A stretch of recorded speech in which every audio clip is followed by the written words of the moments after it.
Auditrices, auditeurs de Radio Cotonou, bonsoir. Lorsqu'une personne a mal au ventre avec persistance, elle va chez l'hépatogastro-entérologue. Lorsqu'elle a des palpitations au cœur, elle va chez le cardiologue. Et quand elle souffre de problèmes oculaires, c'est l'ophtalmo qui l'accueille en consultation. Mais quand le patient a des soucis sur plusieurs organes à la fois, vers quel spécialiste va-t-il se diriger après les médecins généralistes?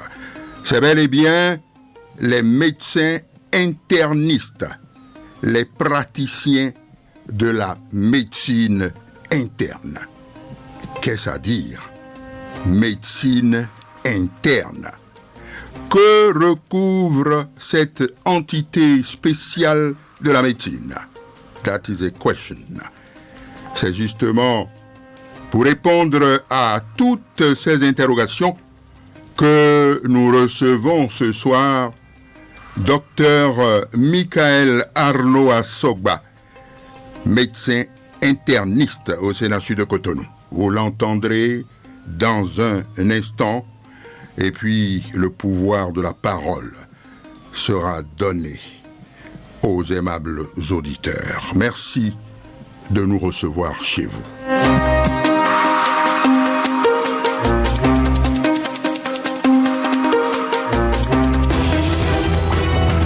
Parole du spécialiste. Bonsoir encore une fois. Bonsoir, docteur Arnaud Assogba. Radio Cotonou vous souhaite la bienvenue dans ces studios. Merci. Bonsoir, monsieur Béra. Bonsoir aux aimables auditeurs. Alors, Assogba, votre Assogba, excusez du peu, c'est de quelle région du Bénin? Alors, c'est Assogba des collines, précisément de Kpamia. Ah oui. Oui. Les Assogba, on nous retrouve dans presque tous les départements.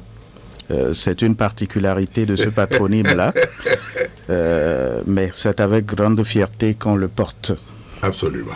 Enfin, j'ai posé la question tout simplement parce que je sache que, eh bien, Assogba, c'est une grande famille. En effet. Je veux même dire une très grande famille qui regorge de grands intellectuels, à l'image de quelqu'un que je connais particulièrement, le magistrat Nicolas Assogba. Vous le connaissez quand même? Bien sûr. Un des patrons de la Cour constitutionnelle. En effet. Voilà, donc quand je le doite, je vous vois peut-être après à travers cela. Je reçois les bénédictions. Voilà. Donc, on va peut-être entrer dans le vif du sujet, bien sûr, autour de la thématique, eh bien, médecine interne en santé publique. Je crois que, évidemment, ce terme, beaucoup de Béninois ne sont pas habitués à cela. Alors, on va d'abord, pour remplir la formalité de présentation, docteur Assogba, alors est-ce que vous pouvez déjà commencer à présenter un peu votre parcours, vos expériences, etc., etc. Merci beaucoup, monsieur Béra. Merci pour cette occasion que vous nous donnez de parler de cette spécialité qui n'est pas très bien connue. Je salue aussi les auditeurs pour parler un peu de mon parcours. Il faut dire que tout a commencé, on va faire court, par l'obtention de mon doctorat d'état de médecine que j'ai obtenu en 2013. Et à la suite donc de ce diplôme, je me suis inscrit en spécialité, oui. Donc notamment en médecine interne, dès 2014. Ce qui m'a permis, 4 ans après, de sortir médecin interniste. Et entre-temps, puisque c'est une spécialité qui est assez large, on va en parler tout à l'heure, Pendant ce parcours de spécialité, je suis allé voir un peu ce qui se passe de l'autre côté de l'océan. Oui. Oui. Où notamment j'ai renforcé mes capacités en médecine interne bien sûr, mais notamment en cancérologie médicale. Oui. Et c'est à la suite de cela donc que je suis rentré. Et depuis ce moment, j'interviens au niveau de la clinique universitaire de médecine interne et de soins palliatifs du CNHU HKM de Cotonou. Je suppose que vous n'êtes pas le seul médecin dans cette spécialité au CNHU Hôpital des Armées, puisque les deux sont ensemble en ce moment.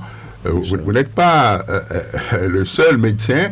Je sache que, évidemment, autant que vous êtes, vous opérez sous la férule de la professeure, si je peux parler comme ça, Azon Angèle. Voilà. Donc, c'est une bonne bénédiction, ça. Merci beaucoup. Effectivement, je n'interviens pas en solo. D'ailleurs, heureusement, nous avons des maîtres, comme on le dit en médecine, qui nous ont mis le pied à l'étrier et qui nous ont accompagnés tout au long du parcours et qui continuent d'ailleurs de le faire. Vous faites bien de parler du professeur Azon Kouanou, qui depuis quelques années dirige ce service-là au CNHU. À côté d'elle, il y a également notre maître, le professeur Agodandé, Antelme, qui également s'investit au jour le jour pour le rayonnement de la médecine interne au Bénin et au-delà. Et bien sûr, pour parler spécifiquement du cas du CNHU, il y a également d'autres collègues, le docteur Dansou, le docteur Faladé et bien sûr moi-même. Très bien. Voilà. Alors, je suis tenté, avec ce que vous venez de dire, de vous demander comment devient-on interniste. Je crois que vous avez peut-être fait allusion à ça tout à l'heure, mais très brièvement, est-ce que vous pouvez, ma foi, vous pouvez, bien sûr, nous dire un peu, nous tracer un peu le chemin. Voilà. Merci beaucoup. En fait, pour devenir interniste, il faut d'abord être médecin. Oui. Donc, il faut d'abord avoir eu le doctorat d'État de médecine. C'est ça. Ensuite, il faut entrer dans la spécialité pour faire 4 années. C'est ça. Il y a cette particularité pour le cursus ou pour le curricula de formation béninois et même dans la sous-région. Il y a cela de particulier en médecine interne que lorsque vous avez fini vos 2 premières années de spécialité, vous avez la possibilité d'aller faire une option. Parce que la médecine interne, une fois de plus, elle est assez vaste en termes donc d'intervention. Donc, vous avez la possibilité, arrivé en 3e année, de choisir une sous-spécialité ou une option dans laquelle vous allez davantage vous devenir encore plus pointu dans ce domaine précis. En parlant de mon cas tout à l'heure, je disais que j'ai fait plus une option en cancérologie médicale. C'est ça, oui. Donc, je suis interniste avec une option en cancérologie médicale. Et donc, quand vous finissez les 4 années, vous devenez médecin interniste, puisque c'est comme ça qu'on appelle les spécialistes de ce domaine-là. C'est cela. Voilà donc comment on devient médecin interniste. C'est assez vaste, comme je l'ai dit, c'est ça. Parce que là, vous allez entrer au cœur même d'une prise en charge assez holistique du sujet adulte. C'est cela. Puisque vous allez en fait vous occuper de l'adulte dans tout ce qu'il a de médical. C'est ça. Donc vous imaginez, c'est un domaine assez vaste, ce qui va faire que beaucoup ont peur, entre griffes, d'y venir. C'est ça. Mais c'est assez passionnant parce que ça permet de voir tout l'être. C'est ça.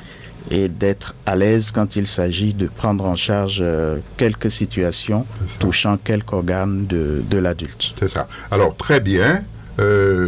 Très brièvement, ça recouvre quoi? La médecine interne, très brièvement. Voilà. Alors, la médecine interne recouvre toutes les spécialités médicales. Très bien. Parce que le médecin interniste ne va pas s'occuper d'un organe en particulier. C'est cela. Le cardiologue, vous le disiez à l'entame de l'émission, va s'occuper du cœur. Le rhumatologue va s'occuper des os et des articulations. Ainsi de suite. L'ophtalmo va s'occuper des yeux. L'interniste ne va pas s'occuper d'un organe. C'est cela. Il va s'occuper de l'adulte dans tous les problèmes qu'il aura et qui ne seront pas du ressort de la chirurgie. C'est cela.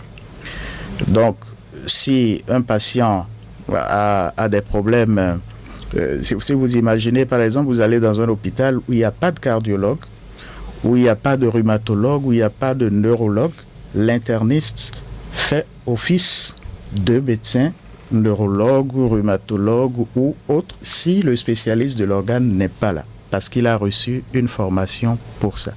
C'est cela.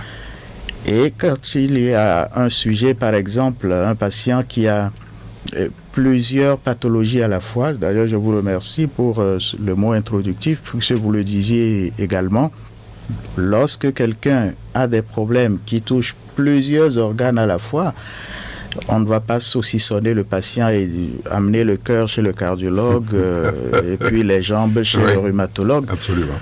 L'interniste va s'occuper de lui et le prendre en charge donc de façon holistique.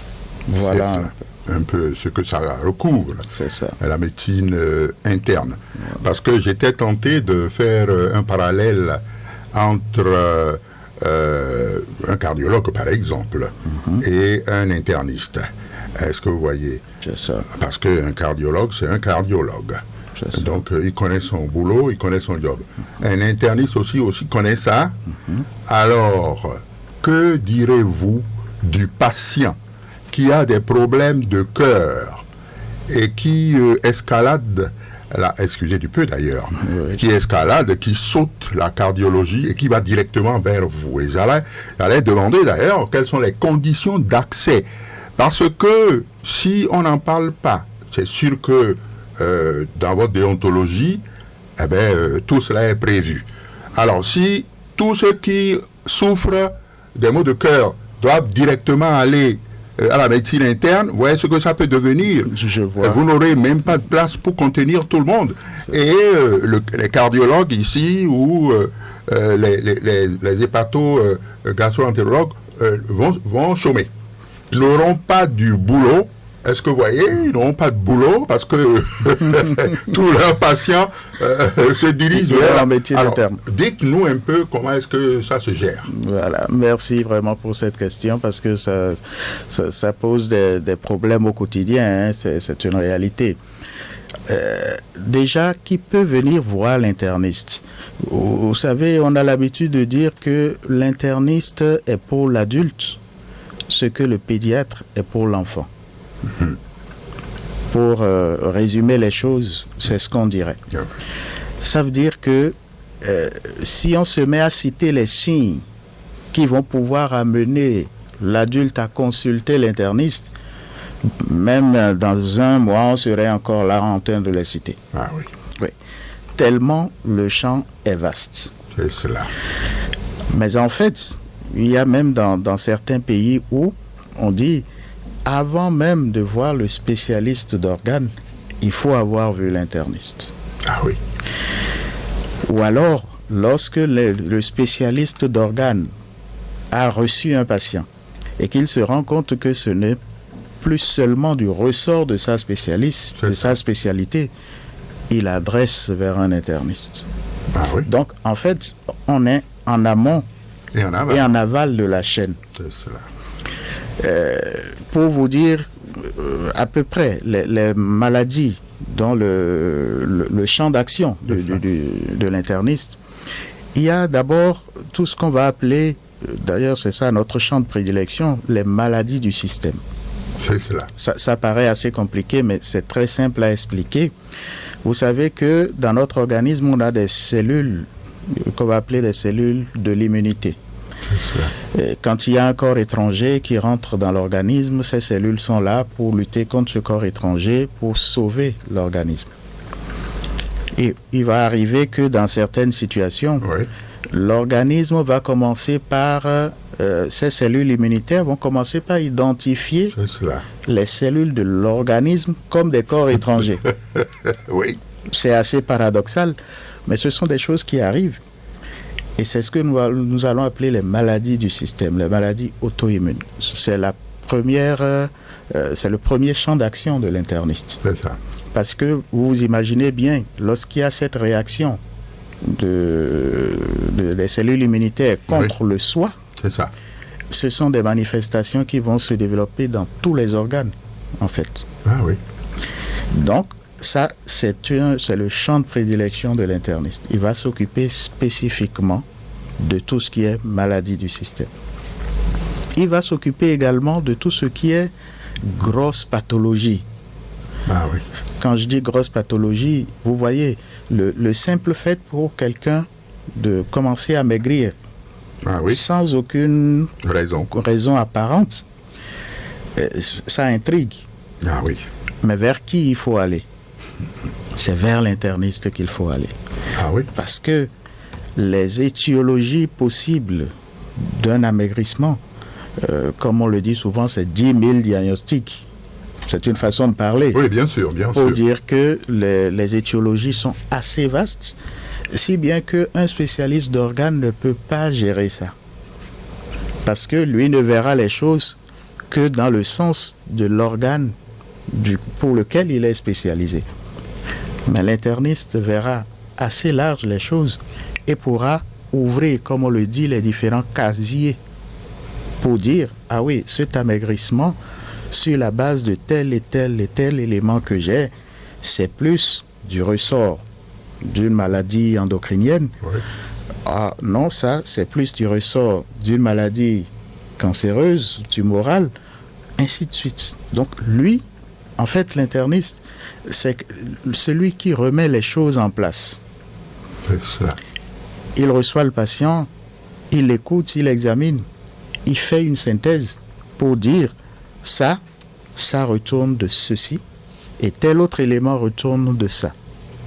Ainsi, il peut proposer donc une prise en charge assez efficace qui prenne vraiment en compte l'origine même du signe pour lequel le patient est arrivé.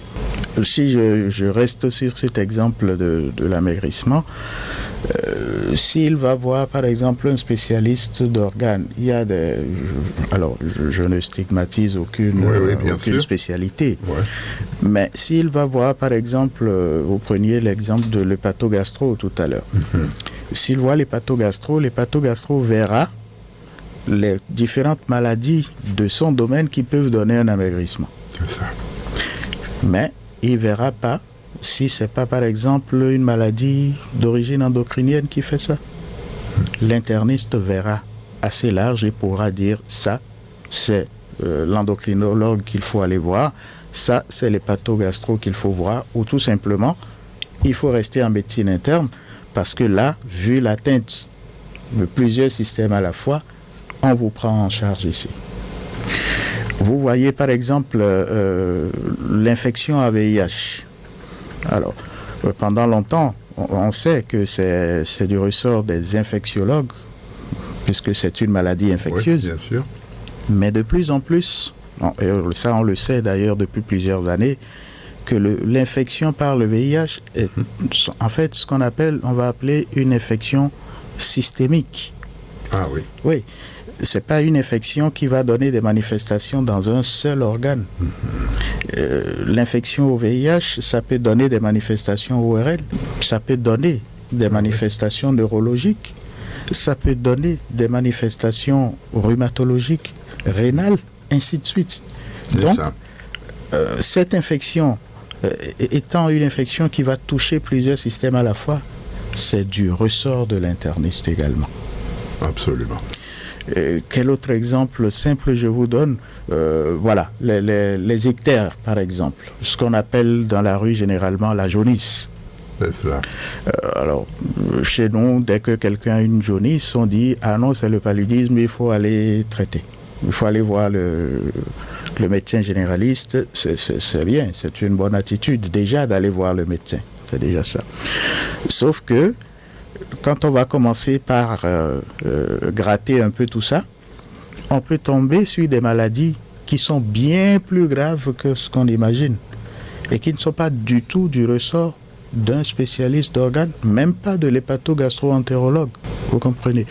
Donc, c'est pour vous dire que lorsque le signe va venir chez l'interniste, sa façon de voir le signe est beaucoup plus globale et plus large que ce que verra le spécialiste d'un organe. Vous voyez. C'est pour ça que dans certains pays, avant que vous ne deveniez spécialiste d'organes, dans le cursus, vous faites 1 à 2 années en médecine interne. Ouais. Parce qu'on sait que c'est là que vous acquérez les bases qu'il faut avant de vous occuper de l'organe pour lequel vous êtes venu en spécialité. Mais par rapport à ce que vous dites, moi, il m'a été donné de constater qu'un spécialiste d'organes, excusez du peu si je reprends l'exemple du gastro, par exemple, devant quelqu'un qui se plaint de brûlure, je ne sais pas si c'est de l'estomac ou bien du côlon et autres. Bon, alors, embarrassé, cet hépato-gastro le réfère vers un urologue, par exemple, parce qu'il se pourrait, puisque ces organes sont côte à côte, là, d'accord? Alors, il se pourrait que cette brûlure relève plutôt de l'urologie. Voilà. Ouais, un peu ce que je dis. Bien sûr. Peut-être, bon, je ne sais pas, du côté de la prostate, par exemple, et autres. Alors qu'au départ, c'est le gastro-entérologue qui le traitait. Mais comme le mal ne finit pas pendant un temps, bon, il faut aller voir du côté de l'urologie. Mais pourquoi ce spécialiste n'avait pas cru devoir référer le patient directement vers la médecine interne? Je ne sais pas si vous voyez un peu ce que j'ai dit. Bien sûr. Parce que la médecine interne a vu sur tout. C'est ça. Alors, je ne sais pas, est-ce que vous... Enfin, c'est une question insidieuse. Vous avez tout à fait raison. Vous avez tout à fait raison. En fait, le patient, lui, il a un symptôme qui le gêne. Et donc, il vient voir le médecin. C'est déjà une bonne attitude. C'est ce qu'il faut faire. Ouais. Après, ce qu'il faut dire, c'est que quand le spécialiste voit que ce n'est pas du ressort de sa spécialité, alors pour dire ça, ça peut prendre du temps. Parce c'est pas tous les diagnostics qu'on fait à la première ou à la deuxième consultation. Parfois, il faut demander des bilans, mieux comprendre un peu les choses. Mais à partir du moment où il se rend compte que ce n'est pas de sa spécialité, idéalement, il faut l'envoyer vers le médecin interniste pour qu'il puisse faire le point de la situation et dire ça, oh oui, c'est effectivement pas du point de vue gastro, c'est du point de vue uro, ou c'est du point de vue gynéco, je dis n'importe quoi. Oui, non, bien sûr, c'est des exemples. Voilà. Donc, mais vous savez, je dis souvent que le médecin interniste, c'est un peu, il a un peu le sort de la chauve-souris. je dis ça souvent en blaguant. Oui, bien sûr. Parce que vous vous rappellerez certainement de cette allégorie dans nos langues traditionnelles où on dit qu'il y avait une guerre dans le monde des animaux, une guerre entre les mammifères et les oiseaux. Oui. Et qu'à la fin de la guerre, ils se sont entendus pour dire on ne va pas laisser les cadavres entre griffes de nos compères joncher les rues. Bien sûr. On ira au moins les récupérer et leur donner une certaine dignité. Et donc, les mammifères devaient ramasser tous ceux qui relèvent des mammifères. Les oiseaux devraient ramasser tous ceux qui relèvent des oiseaux. Sauf que la chauve-souris en tombant sur le champ de bataille, est tombé sur ses ailes. Donc le ventre en avant. Oui, absolument. Et donc quand les oiseaux passaient et qu'ils ont vu les ailes de loin, ils se sont dit, ah ben ça c'est notre compère, il faut qu'on aille le chercher. Sauf que quand ils s'approchent, ils voient que c'est un mammifère en fait. Et donc ils disent, ah non, attention, ça il n'est pas de chez nous, laissez ça aux mammifères. Absolument. Et puis les mammifères qui arrivent et qui disent, ah non, non, il a des ailes, surtout pas, c'est un oiseau. Laissez ça aux oiseaux. C'est un peu ça le sort de l'interniste dans nos pays. C'est-à-dire que, vous voyez, un spécialiste qui s'occupe de tout ce qui est organes, oui. Il y a souvent des difficultés avec les spécialistes d'organes. Vous voyez, l'hépatogastro peut dire, par exemple, mais pourquoi le patient, il a une jaunisse et puis vous le gérez, alors que ça peut être du ressort de l'hépatogastro. Ça peut être. Oui, bien sûr, donc bien là, on n'a aucune certitude. C'est l'interniste qui doit faire la part des choses. C'est ça. Ou alors c'est le cardiologue qui va lui faire la guerre en disant, il a des palpitations, pourquoi tu le gardes chez toi? Oui, voilà. Sauf que les palpitations peuvent ne pas être, la cause peut ne pas être cardiaque. C'est sûr. Vous voyez. Donc c'est la difficulté que nous avons au quotidien. Quand l'interniste prend en charge une situation médicale, c'est pas rare que le spécialiste d'organes vers qui ça pourrait aller finalement ne soit pas très content. C'est ça. Ce qui va d'ailleurs faire que ce qui fait que les gens ne viennent pas beaucoup faire cette spécialité, ce sont ces deux choses-là.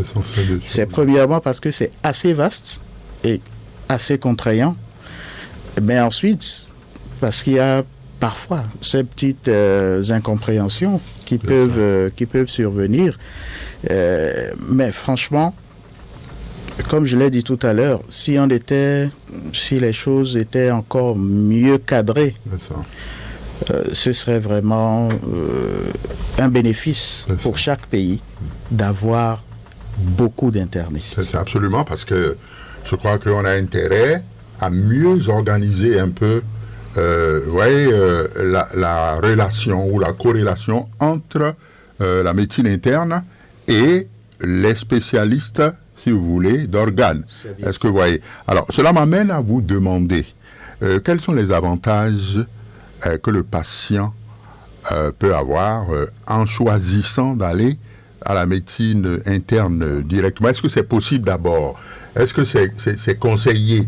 Je viens au CNHU et tout, et moi, je sais déjà, et c'est une avance que j'ai sur d'autres patients, je sais que en médecine interne, les gens, ils ont une vue globale sur tous les organes. Donc, il vaut mieux que j'aille directement à la médecine. Est-ce que on peut choisir d'aller là où on veut?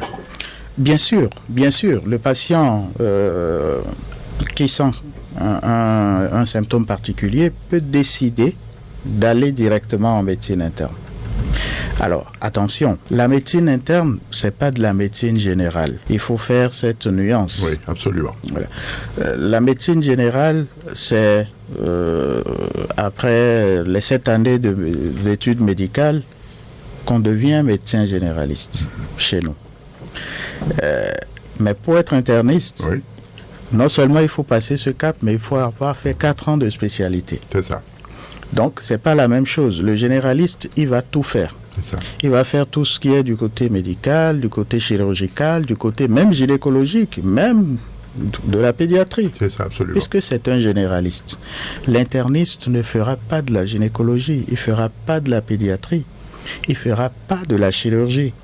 Il va juste s'occuper de tout ce qui est médical et qui concerne l'adulte. C'est ça, absolument. Donc, un adulte qui a quelques symptômes qui l'intriguent et qui ne case pas forcément dans une spécialité d'organes, peut bien sûr aller directement en médecine interne.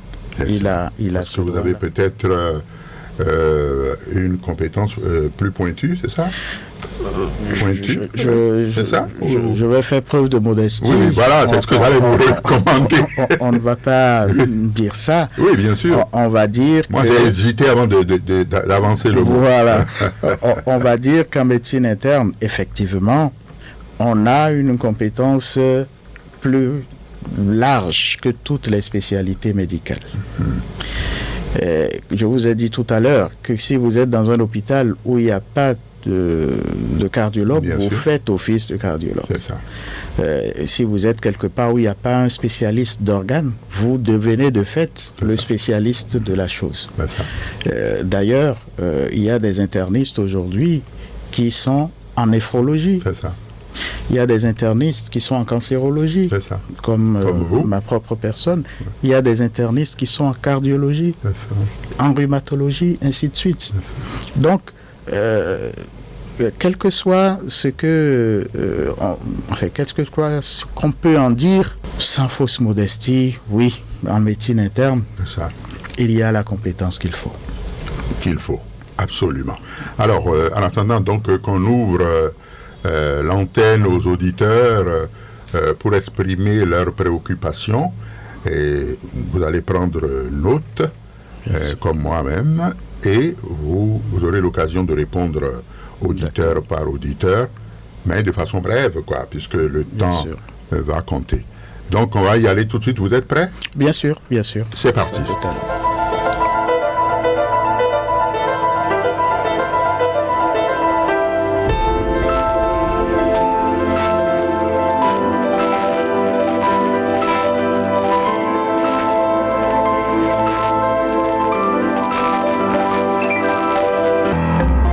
Préoccupation des auditeurs. Absolument, préoccupation des auditeurs, c'est très important d'ailleurs. On va recevoir le premier auditeur en ligne. Allô? Allô, bonsoir. Bonsoir, monsieur. Simon Narcisse Colombo. Ah oui, Simon Narcisse Rollon. Oui, Bon, je dis bonsoir à votre invité oui, ce soir. absolument, il a entendu. Je voudrais lui demander humblement de nous orienter et comment arrive-t-on en médecine interne. Si vous oriente, voilà que le patient est dans une difficulté sanitaire à la maison. Maintenant, il veut aller en médecine, il veut aller au CLHU. Alors, comment peut-on arriver en médecine interne? Oui, Vous comprenez? Très bien. Comment peut-on être orienté vers la médecine interne? voilà. Belle Parce question. que là, c'est une spécialité qui dépasse déjà le généraliste. C'est ça, c'est ça. Bon, donc voilà ma préoccupation simplement pour Voilà. ne pas captiver votre médecin. Merci beaucoup. Merci infiniment, Simon Narciste. Voilà qui était le premier auditeur. Deuxième auditeur au bout du fil. Allô, bonsoir. Allô, bonsoir. Oui. Deuxième auditeur ou auditrice. Bonsoir, monsieur Venebera. Comment allez-vous, madame? Ça va très bien. Oui. C'est madame Assaba Leokadi. Ah, madame Assaba Leokadi. Ok. Oui, Je salue le docteur Anou Asova. très bien. C'est juste pour vous dire bonsoir et dire merci au docteur pour tous ces éclaircissements. Merci beaucoup, madame Assaba. Et bonne soirée à vous. Hein? Merci, pareil. Ok. Un autre auditeur au bout du fil. Allô? Bonsoir, les amis. Bonsoir. Bonsoir tout le monde, technicien, personne reçue, tout le monde. Très bien. C'est Papa Yafa. Papa Yafa. Oui, oui, Papa Yafa. Oui, j'ai reconnu là. Oui, allez-y. Comme d'habitude, j'ai toujours souhaité Oui, oui. qu'on ait les contacts de ceux qui arrivent. Ce serait très bien de commencer par là aussi. C'est ça. Ensuite, je vais au système, l'organisation. Je ne sais pas comment c'est organisé aujourd'hui, mais les années 75, 80, tout ça là, jusqu'à 90, quand le patient arrive, Allez-y, les Papa étudiants Yafa. de moins de 6 ans qui reçoivent, après on appelle ceux que nous appelions les internes, 6 ans, 6e, 7e année, 5e, 6e, 7e année que nous appelions les internes. C'est eux qui recevaient, puis selon la situation, on a fait appel à tel spécialiste ou tel. Maintenant, Oui, allez-y. comment ça se passe? Et enfin, qu'est-ce qu'on fait par rapport à nous, chercheurs spirituels? Oui, la spiritualité. Merci. Oui, ça je m'y attendais. Ok, merci.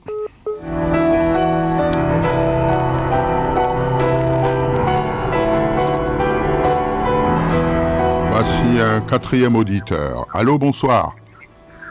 Alors, bonsoir, monsieur Vera. Oui, comment ça va? Je vais bien. Monsieur? Moi, c'est Benoît Fadonou. Oui, Benoît Fadonou. Falongo. Très bien. Oui, je salue le docteur, Oui. interniste qui est là. J'avoue que je n'aimerais pas être à sa place. Ah Parce oui. que apparemment, sa spécialité fait ombrage à presque toutes les autres spécialités de la médecine. Ah oui. Je ne sais pas, il a parlé des adultes. Adultes, bon, chez nous déjà à partir de 18 ans, c'est ça. Ou bien c'est les personnes de 3e âge.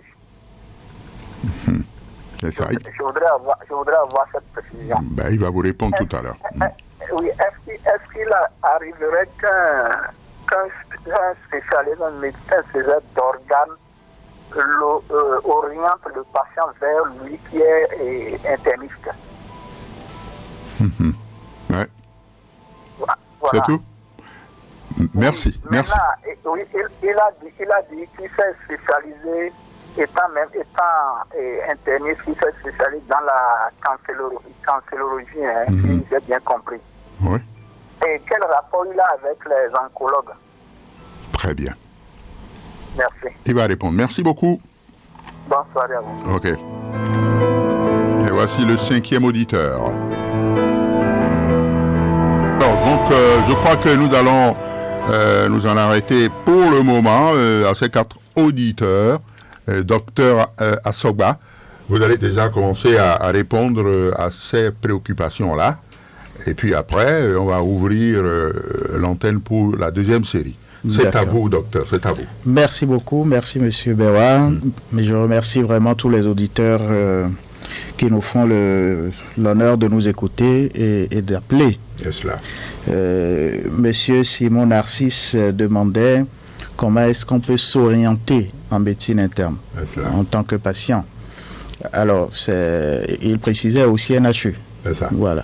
Alors, c'est pas compliqué, c'est qu'il faut juste aller au niveau du service. Le service est sur le site de l'ex-Kangezo. Oui. Et il faut demander juste là où il y a la médecine interne, aller donc à l'accueil des consultations et prendre un rendez-vous chez l'un ou l'autre des spécialistes du service. Donc c'est pas compliqué du tout. Les rendez-vous ne sont même pas du tout longs. Parfois même dans la même journée où vous venez, on vous prend. C'est cela. Donc ça c'est pas compliqué. Mais sa question me permet de préciser que les internistes ne sont pas qu'au CNHU. C'est cela. Aujourd'hui, il y a des internistes, bien sûr, au CNHU, mais à Porto Novo, Ah oui, forcément. il y a des internistes. À Abomey, Oui. au CHD, il y a des internistes. À Parakou, À Parakou, naturellement. il y a des internistes qui sont même des enseignants d'un certain rang. C'est cela. Donc les internistes, ils ne sont pas qu'à Cotonou, ils ne sont pas qu'au CNHU. Dans le privé, il y en a également. C'est cela. Il y a beaucoup d'internistes dans le privé. Donc vous avez le choix, hein. Ce n'est pas seulement qu'à Cotonou qu'il faut venir pour rencontrer un interniste. L'autre précision que sa question me permet de faire, c'est que parfois, quand on vient au CNHU, il y a un bâtiment qu'on appelle médecine externe. Ah oui. Oui. À l'opposé. Et ça crée beaucoup de confusion. Ah oui, parce que parfois, quand vous parlez de la médecine interne à des gens, ils vous disent, mais c'est une spécialité. Je pensais que c'était un bâtiment. Parce que justement, au CNHU, il y a un bâtiment qu'on appelle médecine externe. On a commencé à l'appeler médecine externe parce que c'est un bâtiment qui abritait, ou qui abrite d'ailleurs encore, toutes les consultations médicales du CNHU. Donc c'était dans ce bâtiment que les neurologues consultaient, que les néphrologues consultaient, que les internistes consultaient, que toutes les spécialités médicales consultaient là. Donc pour indiquer, on a commencé à dire bâtiment de médecine externe. Donc c'est resté un peu dans la tête de certaines personnes. Donc quand ils entendent médecine interne, ils se disent bon, ça c'est pas une spécialité, c'est un bâtiment. C'est ça. D'accord. Donc je tiens à faire cette précision. Et puis c'est pas seulement la population en général qui le pense. Hein. C'est ça. Et pas plus tard qu'il y a quelques semaines en arrière, même des collègues médecins nous ont dit moi j'ai toujours pensé que la médecine externe, la médecine interne, c'est un bâtiment comme la médecine interne, comme la médecine externe. Oui. Donc c'est une spécialité qui n'est pas très bien connue encore. C'est d'ailleurs pour ça que je vous remercie vraiment de nous donner cette occasion d'en parler, pour que on puisse en former davantage. On a besoin d'internistes dans des pays comme les nôtres. Le deuxième intervenant.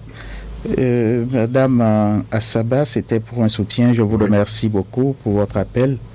Monsieur Yawedeu demandait les contacts. Ça, il n'y a pas de problème. On va les laisser auprès de vous. Oui, absolument, oui. Mais nous n'avons pas pris l'habitude de donner des contacts en début d'émission. Non, je crois que ça ne se fait pas. C'est à la fin que nous donnons des contacts, pourquoi pas, pour permettre aux auditeurs d'entrer en contact, si je peux me répéter, avec le spécialiste, autant que faire se peut. Sauf si il décline. Sauf si le spécialiste décline. On n'est pas contre du tout. Voilà. Vous pourrez l'avoir. Voilà, ça permet aux auditeurs vraiment de se mettre à l'aise après. C'est bien ça. Ok. Et je pense que pour que ça puisse être même plus direct, on va même vous laisser le contact de la consultation de médecine interne du CNHU. Ça va être encore plus direct pour ceux qui le désirent. Alors, pour qu'on n'oublie pas, on peut y aller tout de suite, si vous êtes prêts. Bien sûr. Je peux vous le donner de suite. Le 01 97 84 22 26. 26. Voilà, très bien. Alors vous avez dit le 01 97 84 22 26. 22 26, c'est bien ça. Médecine interne. Très bien. C'est au CNHU? Au CNHU. Bon. C'est ça. Ok. C'est au CNHU non, sur le site, ou bien le site du Kangezo. Site du Kangezo. Voilà. C'est ça. Exactement. Je crois que dans le couloir. Là. C'est bien ça. Voilà. Alors, je crois qu'il y a le troisième, vous l'avez fini, Papa Yafa? Non, je crois qu'il demandait comment est-ce que c'est organisé actuellement. Alors, non, ça c'est une idée qu'on avait toujours eue du CNHU parce que c'est un hôpital universitaire, qu'on le veuille ou pas, donc il y a toute cette catégorie de personnes, de médecins en formation et sortis. Les consultations sont tenus par des médecins spécialistes. C'est un centre universitaire, donc ce spécialiste peut être accompagné par un étudiant en médecine, ce qui est normal, puisque en médecine, on met le pied à l'étrier, on forme. Et la formation, c'est au contact du patient. Mais ça ne veut pas dire que le spécialiste n'est pas là. Non, du tout. Le spécialiste, il est toujours là, mais il se fait accompagner par un médecin en formation. Très bien. Qu'est-ce qu'on fait pour les chercheurs de la médecine traditionnelle, c'est ça? Oui, c'est ça, la spiritualité.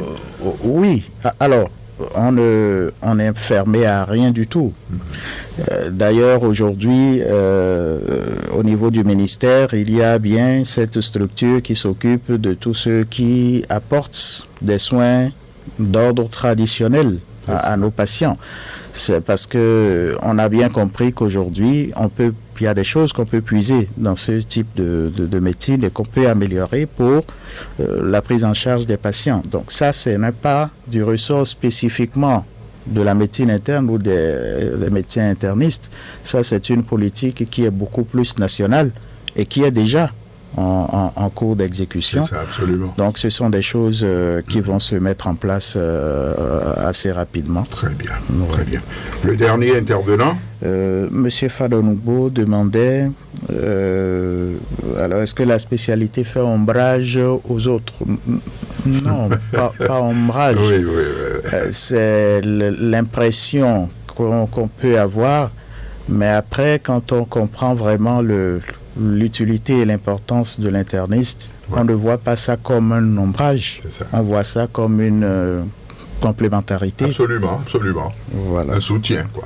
Et ça me permet d'ailleurs de répondre à la question où il demandait quels sont nos rapports avec les oncologues. C'est ça. Non, les rapports sont bons.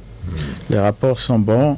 Il faut juste... vous savez, les relations humaines, elles sont ce qu'elles sont. Ah oui, que ce soit en médecine ou que ce soit ailleurs, il faut toujours du tact et de l'ouverture en toute chose. Donc, on le gère très bien avec les collègues et les choses se passent très bien. Absolument. D'ailleurs, actuellement, il y a beaucoup de spécialités médicales au CNHU qui d'ailleurs envoient leurs médecins en spécialité désormais en médecine interne. Pour faire un certain nombre de temps. C'est ça. Ça veut dire qu'on commence à comprendre l'importance de cette spécialité-là. Et c'est dans cette complémentarité qu'on travaille. Très bien. Donc, on va y aller avec quelques conseils et puis quelques généralités. Merci. On a encore 5 minutes, quoi. D'accord, merci beaucoup. Et je précise rapidement pour M. Fadonoubo, il demandait est-ce que c'est pour les personnes âgées ou adultes? Parce que quand je disais adultes, non, c'est bien adultes. C'est pas pour les personnes âgées uniquement. À partir déjà de 16 ans, 17 ans, ils sont des adultes, ils peuvent venir en médecine interne. C'est là, absolument.